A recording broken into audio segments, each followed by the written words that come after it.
दाऊ दादा से गले लग के बहुत रोए ठाकुर जी। दाऊ दादा, वो वृंदावन की बहुत याद आ रही है। दाऊ दादा, कहीं ना कहीं मैया को ऐसा लगे कि मैं बहुत सुखी हूं यहाँ पे। तू मैया जाके बता दे मैं बहुत दुखी हूं यहाँ पे। कई ग्वाला तो छुप के बैठ गए, हम ना मिल रहे आते, इतने दिना की कह के गए हो हम ते, परसों आ जाऊंगा, परसों आ जाऊंगा, इतने साल बाद आ रहा हो, हम ना मिल रहे आते, तुम लोग मिल लो, हम नहीं मिलेंगे आते। कि कोई इतना विरह आतुर हो सकता है कि उसके अश्रु जल नदी बन के बहने लग जाएं। मैं आपसे निवेदन कर रहा हूं, मैं प्राण त्याग दूंगा बिना वृंदावन के, तो आपकी स्थिति क्या हो रही होगी इसमें। देव की मैया ने मन में विचार किया कि आज लाला बहुत दिना बाद आयो है, या के काजे में कछु बना के ले जाऊं, अपने हाथन से पवाऊंगी लाला को।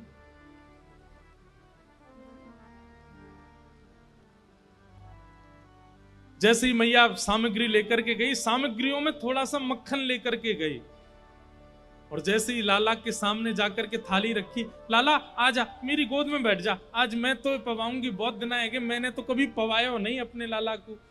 ठाकुर जी गए, देव की मैया की गोद में बैठ गए। जैसी देव की मैया ने थाली आगे करी, ठाकुर जी ने थाली की ओर देखा, पूड़ी है, सब्जी है, साग है, भात है, दाल है, खीर है, रबड़ी है, मलाई है, लेकिन कोने में एक छोटी सी कटोरी में माखन मिश्री रखा देखा। और जैसे ही ठाकुर जी ने मक्खन देखा, ठाकुर जी तो हुंकरियों से रोने लगे। इतनी जोर से याद आई यशोदा मैया की, रोते रोते ठाकुर जी देव की मैया की गोद में ही लेट गए, और रोते रोते कह रहे, मोए वृंदावन जानो है, मोए मैया के पास जानो है, मोए बाबा की बहुत याद आ रही है, मोए वृंदावन जानो है।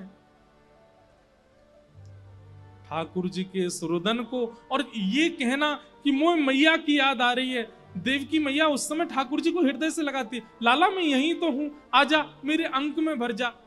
तो ठाकुर जी चिल्लाते, नहीं मोए मैया पास जानो है। तो देव की कोई अनुभव होता है कि ये यशोदा को याद कर रहे हैं। देव की मैया तो उसी समय उठ करके वहां से चली जाती है, और बाहर जाकर के वसुदेव जी से कहती है, संभालो आप, वो बहुत रोता है, उसको यशोदा की याद आती है। मैं ही अभागा हूं, मैं ही दुर्भाग्यशाली हूं, मुझे कभी प्रेम करने का अनुभव नहीं मिला कृष्ण को। वो आज भी यशोदा को याद करता है। कृष्ण की रुदन को सुनकर के बलराम जी दौड़े अपने कमरे से, और दौड़ करके कन्हैया के कक्ष में गए। दाऊ दादा से गले लग के बहुत रोए ठाकुर जी। दाऊ दादा, वो वृंदावन की बहुत याद आ रही है, दाऊ दादा आप ले चलो ना मुझको, वृंदावन ले चलो, मैया के पास ले चलो। ठाकुर जी ऐसे हट कर रहे हैं जैसे कोई जिद्दी बालक करता है।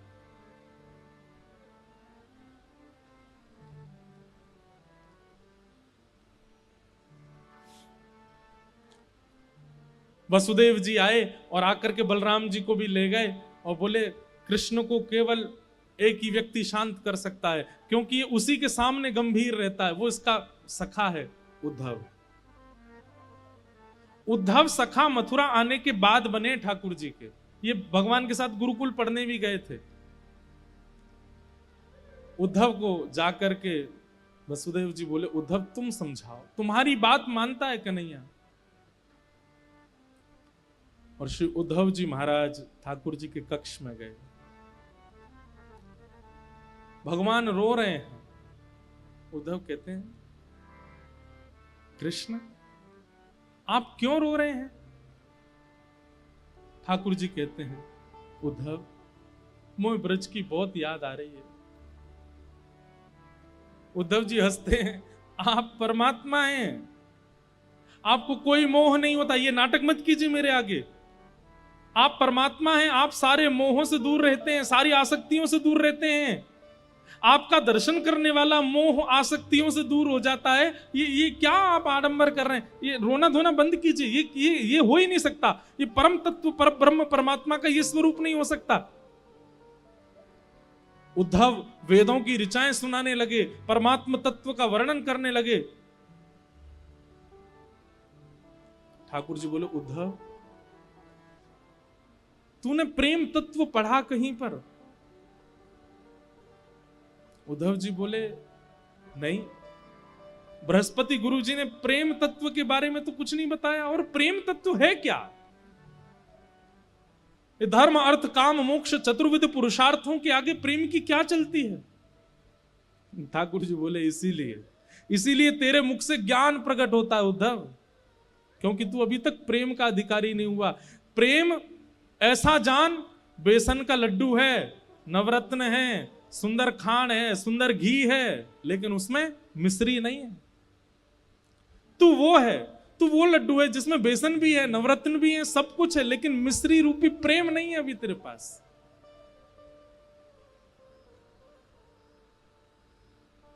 तू नहीं समझेगा। उद्धव मेरा एक काम कर, ये सब बहस की बात नहीं करनी है। मैं अगर वृंदावन गया तो मैं वापस नहीं आ पाऊंगा, मैं तो नहीं जाऊंगा, पर तू एक बार चला जा और बस देख के आ जा कि ब्रजवासी कैसे हैं, मेरी यशोदा मैया कहां बैठी है, नंद बाबा क्या कर रहे हैं, गोपियां क्या कर रही हैं, मधुमंगल श्रीदामा मेरे सखा, उनको एक बार देखा और मैं तुझे पत्र लिख के दूंगा, वो उनको दे आना, बस इतना काम तू मेरा कर दे। उद्धव जी बोले इसमें कौन सी बड़ी बात, मैं चला जाऊंगा। ठाकुर जी कह रहे हैं उद्धव तुझे कैसे जाना है, क्या करना है, सुन ले। उद्धव मेरी मैया से जा कही, मेरी मैया से जा कही, तेरो लाला दुख पावे, मेरी मैया से जा कही, मेरी मैया से जा कही। उद्धव कहीं ना कहीं मैया को ऐसा लगे कि मैं बहुत सुखी हूं यहाँ पे, तू मैया जाके बताए थे मैं बहुत दुखी हूं यहाँ पे, और मेरे दुख क्या हैं। बंधु ठाकुर जी ऐसे ऐसे दुखों का वर्णन कर रहे हैं जिन दुखों को सुनकर के सामान्य व्यक्ति को हंसी आ सकती है। ठाकुर जी कह रहे हैं कोई न मुख धोवे ताते जल, अचला पहुंच सवारे मैया, मुख धोवे ताते जल, अचला पहुंच सवारे। उद्धव तुझे पता है यशोदा मैया मुंह को नवा में ना है। अरे उद्धव तू बैठ सुन, यशोदा जी मुंह को नवा में ना है तो पता कहा करें नेक्स्ट सो लाला है मेरो, या कुछ सर्दी जुकाम है जाएगी, और मैया यों के ज्यादा नवा धुबा के तैयार करके रखूंगी तो जो गोपी नजर लगा देंगी, तो या हमारे मैया मुंह को नवा में ना है तो क्या करें पता है, तातो जल नेक नेक गुनगुनो जल, और वहां में अपनी साड़ी बोर के वो गीली है जाए, वहां तो मेरा मुंह पहुंच दे, मेरी आंख पहुंच दे, मेरे हाथ पहुंच दे, मेरे पाम पहुंच दे, मेरी छाती और मेरा पेट पहुंच दे, बस हफ्ता में 2 हफ्ता में 1-2 बार ही नहावे को अवसर है, बाकी मैया मुंह को नवावे ना है। पर यहाँ सुबह सुबह कोई मेरा गर्म जल से मुख नहीं पहुंचता, तो मैया को जाके बताइए कोई ना मुख धोवे ताते जल, अचला पहुंच सवारे मैया, कोई ना मुख धोवे ताते जल, अचला पहुंच सवारे। और मैंने ब्रज में कभी थाली में भोजन नहीं किया उद्धव।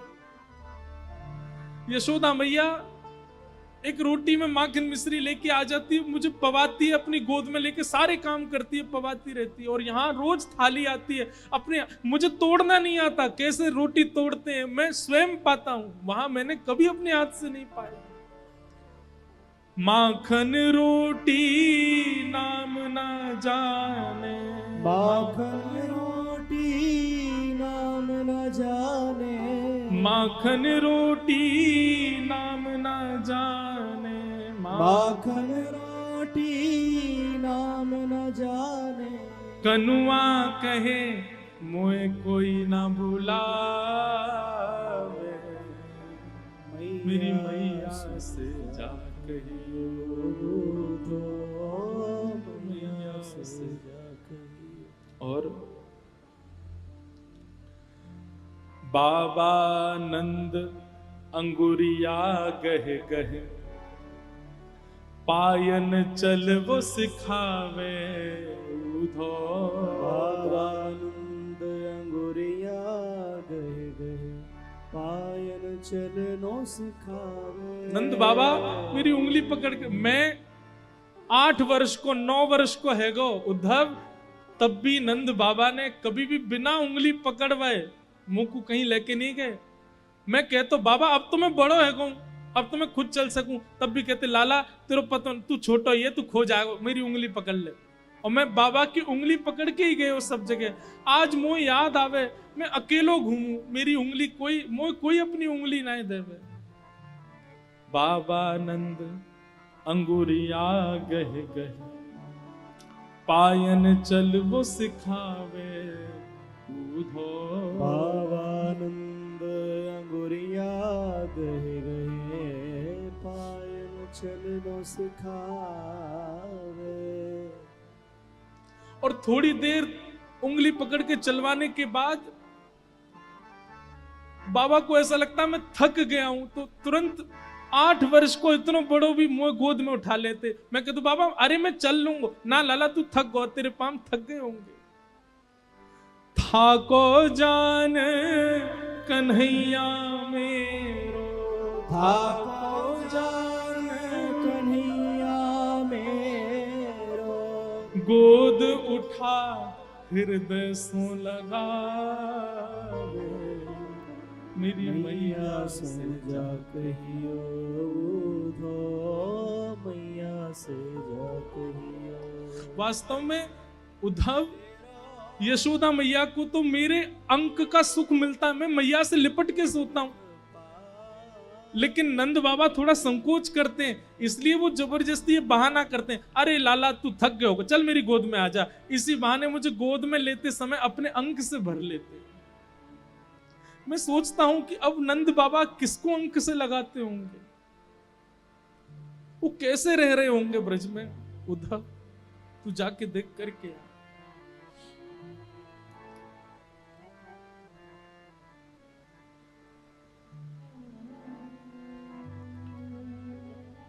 गहर जान जाओ धो, आज ही जाओ ब्रज में, आवत है मोहे याद गोपिन की, आवत है मोहे याद गोपिन की, गैया यूं रम्हावे, मेरी मैया से जा कहियो, मैया से जा कहियो। उद्धव जी को ठाकुर जी कह रहे हैं उद्धव तुम जा। उद्धव जी महाराज ठाकुर जी के आंसू पहुंच रहे हैं और थोड़ा व्यंग में बोल रहे हैं, ये सब आप कैसी बातें कर रहे हैं ठाकुर जी। मुझे लगता है ये ब्रजवासियों को समझाना पहले जरूरी है। अगर ब्रजवासी रोना धोना बंद कर देंगे तो आप शांत हो जाओगे। ठाकुर जी बोले अगर वे रोना बंद कर देंगे, वो मोह याद करना बंद कर देंगे, तो मैं तू को वचन दे रहा हूं मैं ठीक है जाऊंगा। मुंह को रोनो ज्यादा यही मारे आ रहा है, मुंह को रोज हिचकी आमे या को मतलब है ये ब्रजवासी मुंह को याद करें। उद्धव जी बोले फिर तो आपने सही व्यक्ति को चुना है। मैं अपनी लच्छेदार वाणी में ऐसा प्रवचन सुना करके आऊंगा, उनको परब्रह्म परम तत्व की ऐसी व्याख्या सुना करके आऊंगा, भूल जाएंगे आपको। वो आपको सामान्य लाला समझ के बैठे हैं, आपको सामान्य बालक समझ के बैठे हैं, इसलिए रो रहे हैं। मैं अभी जाकर के आपका परब्रह्म रूप उनको दिखा करके आता हूं, भूल जाएंगे आपको। लेकिन वचन दीजिए अगर ब्रजवासी शांत हो जाएं तो फिर आप पुनः उनको कभी याद नहीं करोगे। ठाकुर जी बोले तू जा तो ब्रज। सुन उद्धव एक मेरी बात सुन। बोले क्या? ज्यादा पर ब्रह्म आदि इन सब के ज्ञान की बात मत करिए उनके आगे। भोले हैं ब्रजवासी, वो ज्यादा कठिन शब्द समझ नहीं पाएंगे, तू सरल भाषा में बोलना।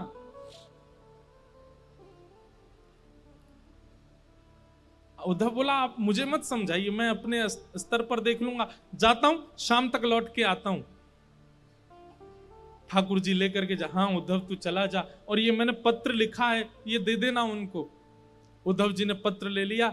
जैसे ही उद्धव जी रथ पर चढ़ने लगे, भगवान एक मिनट रुक, इधर आ, नीचे आ।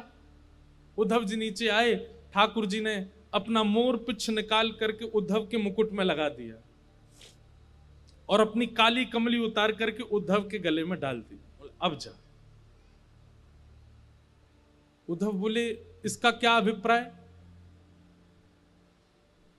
बोले इससे उनको संकेत हो जाएगा कि तू, मैंने तुझको भेजा तो तेरी बात सुनेंगे भी और करेंगे भी, इनके बिना जाएगा तो तुझे पूछेंगे नहीं, वो तू जा।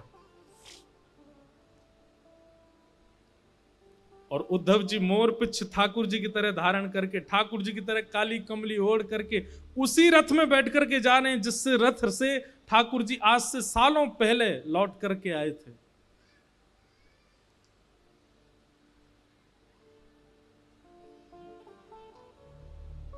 यहां ब्रजवासियों की स्थिति ऐसी है कि रोज मथुरा के मार्ग पर जाकर के बैठ जाते हैं, प्रतीक्षा करते हैं कि आज श्याम सुंदर आएंगे, आज श्री कृष्ण आएंगे।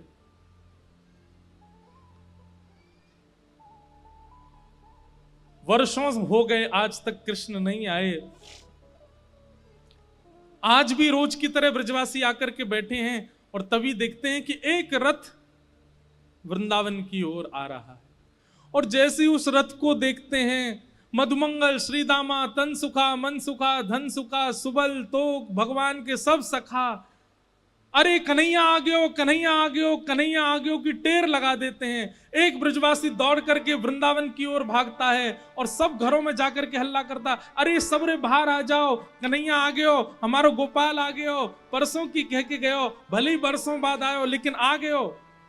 और जैसे उसने ये हल्ला मचाया, मानो जैसे ब्रज में जितने भी जीव हैं सबके प्राण आ गए हों वापस।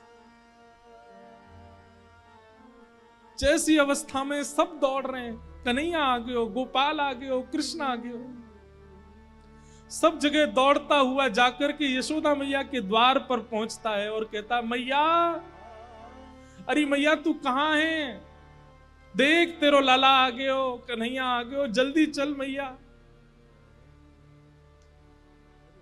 सब ब्रजवासी रोते बिलखते दौड़ते हुए जा रहे हैं कि हमारो कन्हैया आ गयो, हमारो गोपाल आ गयो। रथ देख करके रथ की ही बलैयां ले रहे हैं, सब अपने आप को संभाल रहे हैं कि श्री कृष्ण को इतने दिन बाद देखने को अवसर मिलेगा।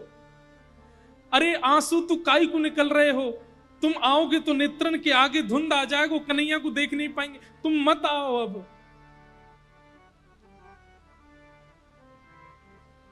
कई ग्वाला तो छुप के बैठ गए, हम ना मिल रहे आते, इतने दिना की कह के गए हो हम ते, परसों आ जाऊंगा, परसों आ जाऊंगा, इतने साल बाद आ रहा हो, हम ना मिल रहे आते, तुम लोग मिल लो, हम नहीं मिलेंगे आते। तभी एक ग्वाला बोलो, अरे भैया बाद में रूठ जाइयो, अभी इतने साल बाद कन्हैया आयो, पहले मिल ले, एक बार गले लगा ले, एक बार हृदय से लगा ले, फिर रूठ जाइयो। लाला 4 दिन मुझे बात मत करियो, फिर रूठ जाइयो, अभी तो मिल ले। तुरंत वो अपना क्रोध छोड़ देता, बोले हाँ सही कह रहे हो, पहले मिल लूं फिर नाराज झेलूंगा। दौड़ करके सब ब्रजवासियों ने उस रथ को बीच मार्ग में ही रोक लिया और सब प्रतीक्षा कर रहे हैं, अब कन्हैया निकलेगा रथ में थे, अब पर्दा हटेगा, पर्दा हटा के हमारा कन्हैया उतर के आवेगा, पहले मैं देखूंगा, पहले मैं देखूंगा, लड़ाई हो रही है ब्रजवासी में, तू पीछे हट, पहले मैं देखूंगा। और इतने में ही द्वार खुलता है रथ का, और जैसे ही उद्धव जी उतर करके बाहर आते हैं, किसी ने भी उद्धव जी को देखा ही नहीं, वो सब अभी भी पीछे ही देख रहे हैं, ये तो कोई सेनापति नहीं करे, अब कन्हैया आवेगो। उद्धव जी कहते हैं जय श्री कृष्ण, ब्रजवासी कह रहे हैं भैया जय श्री कृष्ण, इतकू आ जाने, लाला आ रहो हमारो। उद्धव जी कह रहे हैं मैं आप लोगों से बात करने आया हूं, मेरी बात सुनिए। बोले तेरी सुन लेंगे भैया, इतकू आ जा, लाला आ रहो हमारो। उद्धव जी बोले रथ में कोई नहीं है। श्री कृष्ण आप लोगों की बहुत याद करते हैं, आप लोगों के विरह में बहुत व्याकुल रहते हैं, इसलिए उन्होंने आज मुझे भेजा है। मैं पत्र लेकर के आया हूं उनकी तरफ से, उनका अनन्य सखा उद्धव। ब्रजवासी बोले, कहा कही तेने, कन्हैया ना आयो ना, वो नहीं आए हैं, मुझे भेजा है उन्होंने पत्र लेकर के, आप लोगों की याद में कुछ लिखा है, वो लिख के भेजा।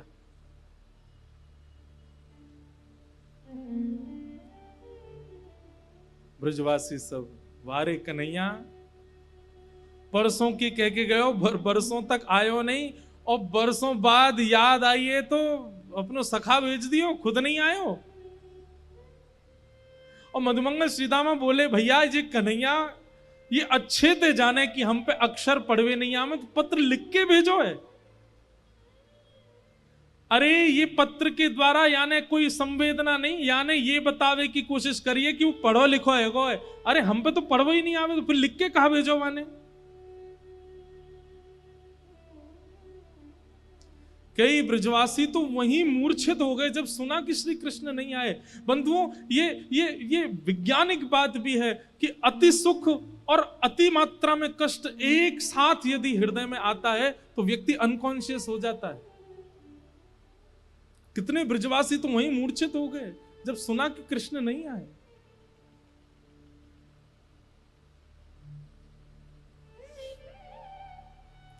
उद्धव जी कहते हैं, मुझे यशोदा मैया से मिलना है।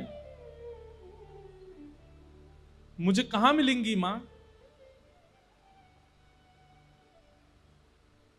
मधुमंगल बोलो, ये नदी देख रहे हो छोटी सी, या के किनारे किनारे चलो जा, या नदी को उद्गम जहां है ना वही नंद भवन है, चलो जा। उद्धव जी महाराज बोले, नदी का उद्गम भवन से? नदी का उद्गम तो पर्वत से होता है, नदी का उद्गम तो किसी वन से होता है, भवन से नदी का उद्गम?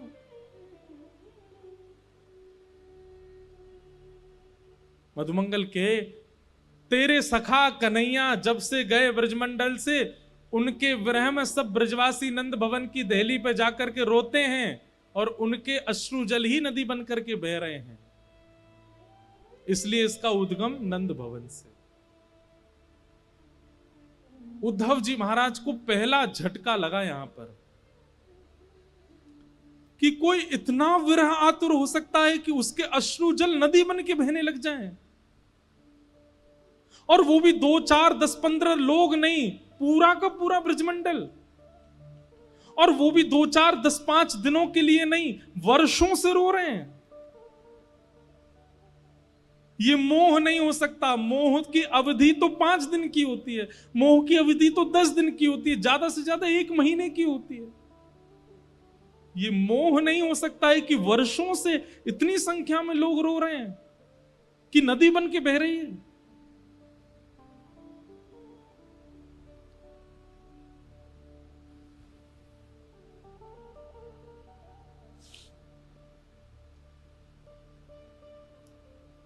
अद्भुत है। उद्धव जी महाराज नंद भवन पहुंचे। मधुमंगल ने जाके कही, मैया बढ़िया भयो तू नहीं आई, लाला ना आयो, वहां को सखा आयो, या ते मिल ली हो, मैं तो जा रहा हूं। और उद्धव जी को वहां छोड़ करके मधुमंगल चला गया। यशोदा मैया के पास श्री उद्धव जी गए और कहने लगे, मां, यशोदा मैया कुछ कर रही हैं, नेत्रों की ज्योति जा चुकी है मैया की, अब दिखाई नहीं देता मैया को, अति वृद्ध हो गई हैं और बिना देख नहीं पाती हैं। यशोदा मैया कुछ कर रही हैं। तभी उद्धव कहते हैं, मां, यशोदा मैया कहती, हल्ला मत करे भैया, कौन है, हल्ला मत करे। कभी चंदा मांगे, कभी बहू मांगे, कभी खिलौना मांगे, कभी कछू मांगे, बड़ी मुश्किल अंत सुलायो मैंने पलना में कन्हैया, सो रोए, तू हल्ला मत करे, हल्ला करेगो तो उठ जाएगो, उठ के फिर रोवेगो, मुझ को तो भाई बहू चाहिए, मुझ को चंदा चाहिए, तू हल्ला मत करे।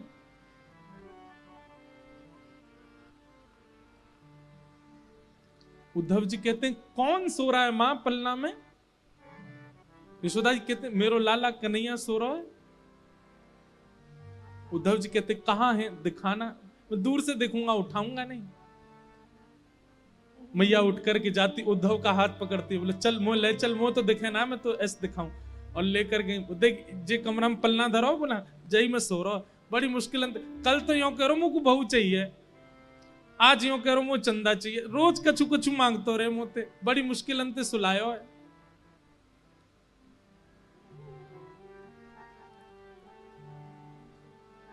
उद्धव जी कहते हैं मां कोई नहीं है पलने में। श्री कृष्ण तो मथुरा जा चुके हैं, वो मथुरा के राजा बने बैठे हैं, आप किसको पलना झुला रही हो? ये सुनकर के यशोदा मैया को याद आ गया और तुरंत गिर पड़ी वहीं और रुदन करते करते बोली अरे मैं भूल गई।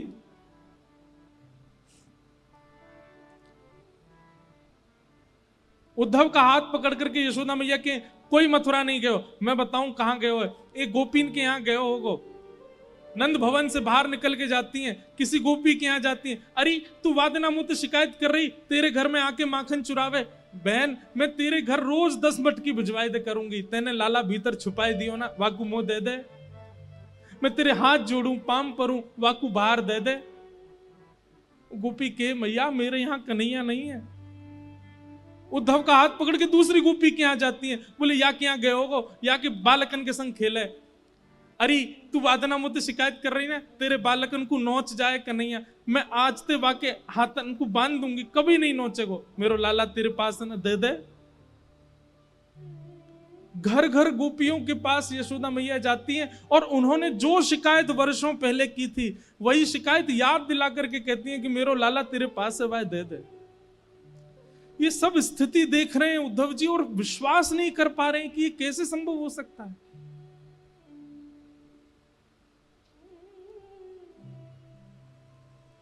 अद्भुत प्रेम है ब्रजवासियों का। उद्धव जी महाराज नंद बाबा से मिले, नंद बाबा की स्थिति का भी वर्णन किया, फिर गोपियों के पास गए। असंख्य गोपियां बैठी हैं, बीच में किशोरी जी बैठी हैं और वहां भ्रमर गीत गाया गोपियों ने। उद्धव समझाने आए हैं ये जान करके गोपियां एक भौरे को केंद्र में लेकर के उद्धव को संकेत करते हैं। हे उद्धव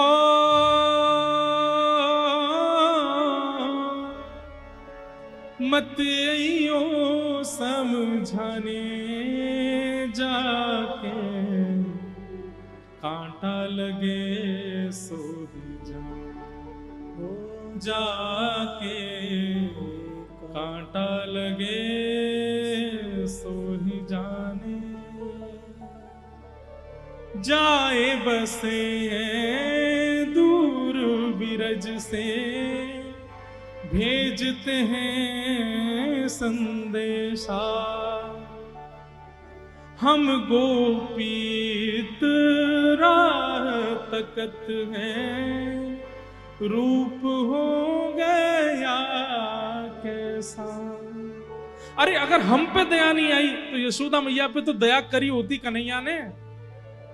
पथराई मैया की अखियां, दर्शन उसका पाने जाके, कांटा लगे सो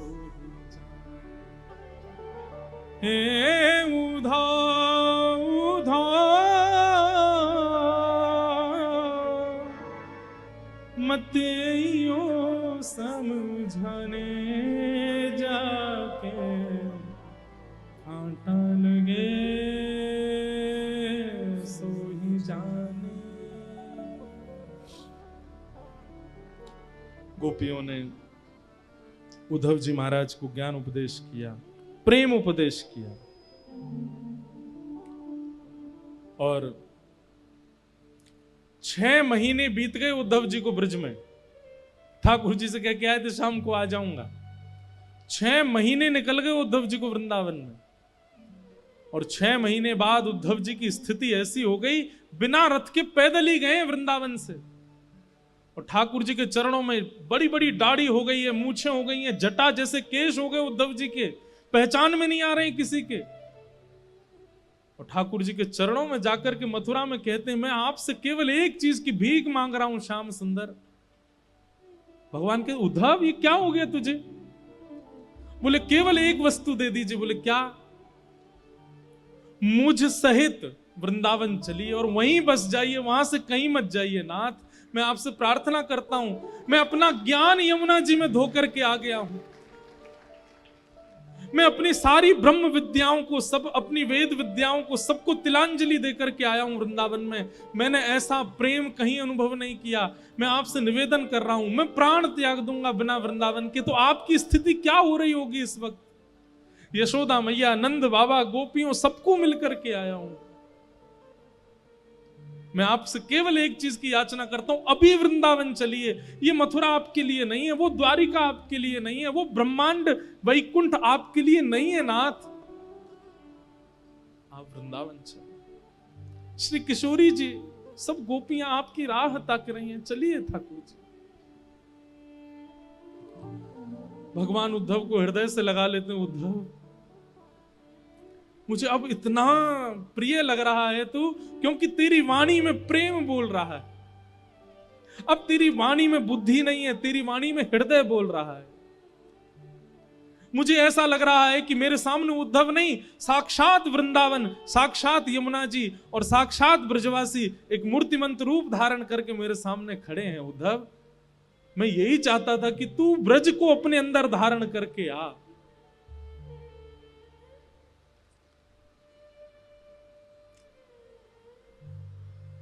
उद्धव ने नेत्र बंद किए, ठाकुर जी ने आज्ञा की, उद्धव नेत्र खोल के एक बार देख मेरे अगल बगल में कौन है। जैसे उद्धव ने देखा तो समस्त ब्रजवासी, नंदरानी, यशोदा मैया, नंद बाबा, किशोरी जी, सब सखियां, गोप ग्वाल, सब मथुरा में ही प्रकट हो गए और ठाकुर जी के इर्द गिर्द सब विराजमान है। उद्धव चरणों में गिर गया, भगवान ये कैसी लीला है, ये क्या हो रहा है? ठाकुर जी कहते हैं, उद्धव मैं ब्रज ही हूं, मैं श्री जी ही हूं, मैं ब्रजवासी ही हूं। इसलिए कभी ब्रजवासी दिखे, कभी ब्रज दिखे, कभी ब्रज की कोई वस्तु दिखे, उसमें मुझ में भेद मत मानना। हम कभी अलग नहीं हो सकते, हम एक ही हैं। ये तो केवल एक सांसारिक लीला मुझे पूर्ण करनी है, जिससे संसार की माया में रहने वाले लोगों को ज्ञान दिया जा सके। जो प्रेम के अधिकारी नहीं हैं, उनके लिए कुछ दिन की लीला करने के लिए मुझे द्वारिका लीला करनी पड़ेगी। इसलिए मैं ब्रज से बाहर आया हूं, बाकी नहीं तो तू किसी और से नहीं मिलके आया है, तू मेरे ही स्वरूपों से मिलके आया, वो मैं ही हूं। मैं और ब्रज कहीं अलग नहीं हूं उद्धव, और ना मैं ब्रज से कभी अलग होता हूं।